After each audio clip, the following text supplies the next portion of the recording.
Hello, people of the world. Today we have a very interesting discussion to talk about. We're going to put cooking and prisons in the same sentence. And hear me out, you're going to like this. Imagine home invaders stealing everything, but then making you a tray of cookies. It's a pretty hard thing to decide, but we have a very interesting psychologist who would like to talk to us about this. Hi, my name is Roberta and I'm a psychologist, and I'm here to talk to you about whether cooking in prisons is a good idea. First of all, we must say that various studies have shown that cooking helps people reduce anxiety, handle their emotions, and socialize. As we just learned from our great psychologist, we have just learned that cooking somehow relieves anxiety, but when I'm breaking those eggs and making sure the shells aren't in the mix, I'm pretty freaking out. So, let's hear what someone else has to say for once. I disagree with the idea that cooking should be used in prisons. Why? Because we already tried that. And it wasn't very funny. How are you going to give a knife to a prisoner? That's not even logical. I could be dead right now. I have a family, I have a wife, I have children. Do you know how much they are paying me for this? Nothing. Disappointment. As we just heard from this lovely guard, it is true. Cooking may be a little stressful, especially with so many people in your hands. So, even if cooking could help prisoners calm their nerves, it is still a good possibility to ask the prisoners themselves as well.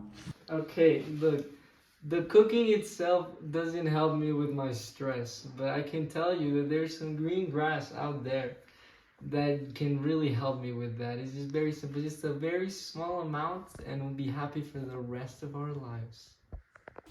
Still, it's a very important thing to note, because we also have people that have gotten their marriage saved by cooking.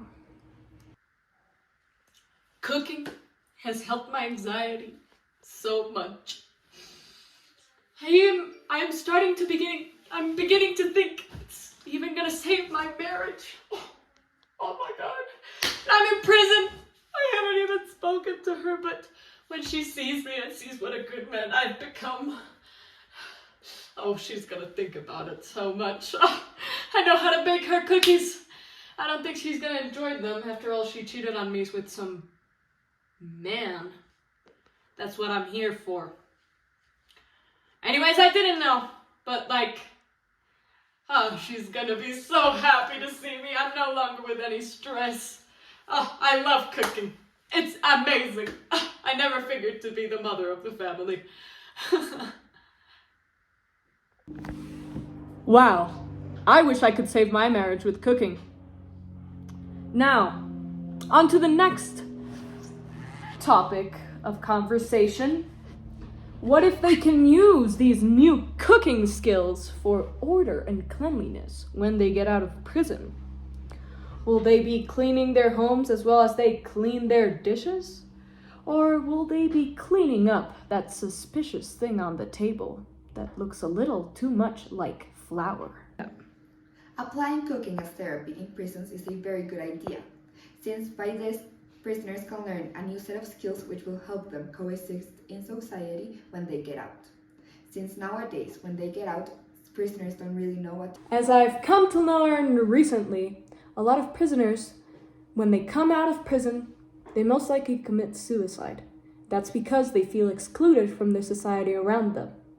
They can't land jobs because of their social reputation from being in prison. So maybe it could help on a resume having cooking classes. Maybe it could land them a job. Maybe, I don't know, the same person that killed your dad could be your McDonald's worker. So, please check your burgers next time you're going there. I don't understand why my taxes are going for prisoners to cook. If one of them killed my father, why am I paying for them to release anxiety and depression, and why they aren't paying me for my antidepressant. Well, yeah, it's right. I killed a man. I mean, I didn't even know he had a child in the first place. But like, you know, this cooking, it really is helping me, you know, realize that maybe there are people I shouldn't kill, especially if my wife is cheating on me with them and they have a child. Anyways, yeah, I'm gonna get out of this prison fine. I mean, I know how to bake cookies, cereal, you know, the milk first. Yeah. Yeah. Yeah, I think it's cool. Everyone is paying taxes. And are you really sure that you want that money for the government to go into cooking classes for prisoners? I mean, I would very well have a cooking class. I might just kill my coworker. Nah, I'm just kidding. Anyways, the other argument is that the prison food is really terrible. And so terrible they'll let criminals bake them for them. I mean, I don't think even cats could eat prison food, and they eat the same thing every day. And I know that it's not really good. And don't ask why. I hate the food here, it sucks. It's the worst thing ever. I'm not gonna be able to stand 10 years eating the same food every day. They need to change it. Please, if anybody's watching this, help me change the food. Prison food right now is awful. That is why it's a great idea for prisoners to have good food that they can make themselves. This way they can improve their mental health, since what you eat also affects your mind. As we just heard from Roberta, prison food actually sucks, even for your mental health. And cooking is way better for it. But who says there should be good things in prison? I mean, they're putting you there for a reason, right? Let's see what our great guard is going to say about this. I don't like the idea of prisoners cooking their own food. Why? Because they already have Nutraloaf. And I think that's enough. If they don't like Nutraloaf, well, they should have thought about it before committing any crime. For people who lack context, Nutraloaf, also known as meal loaf, prison loaf, disciplinary loaf, food loaf, lockup loaf, confinement loaf, seg loaf, GRU, or special management meal, is food served in prisons in the United States to inmates who have misbehaved, abused food, or inflicted harm upon themselves or others. Also, there was a case that we tried to put the prisoners in a kitchen to cook their own food, and they put marijuana in the brownies. They ate happy brownies.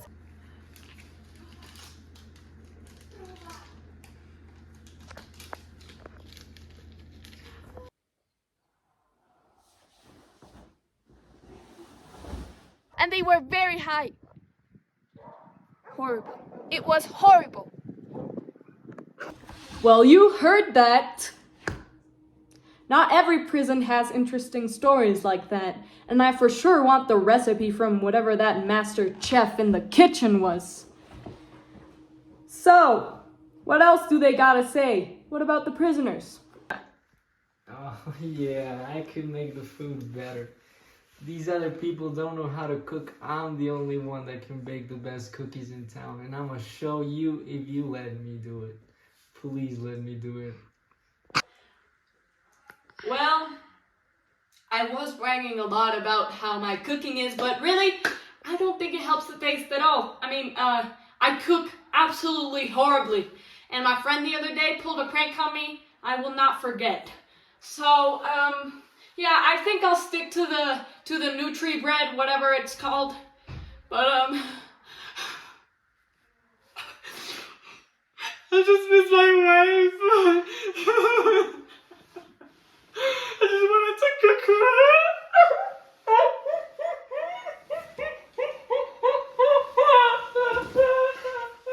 Well, let's not get too dramatic over here. You can't get those tears in my cooking mix. So, should we really let prisoners have a free cooking lesson to calm their nerves, or should they be faithfully serving their sentence? We know we are paying taxes for them to have those classes, but what else could that money be for exactly? Our government is so corrupt, they may be using that for parties instead. So, cooking or no cooking? This is the end. You get to decide. Thank you so much for watching this video. Please leave a like and subscribe to our YouTube channel and click that notification bell. We have a lot of fun, we have a lot of news, and we have a lot of conversation going on. So if you want to hear more about baking cookies and baking happy brownies, then go subscribe. We'll have more content coming soon.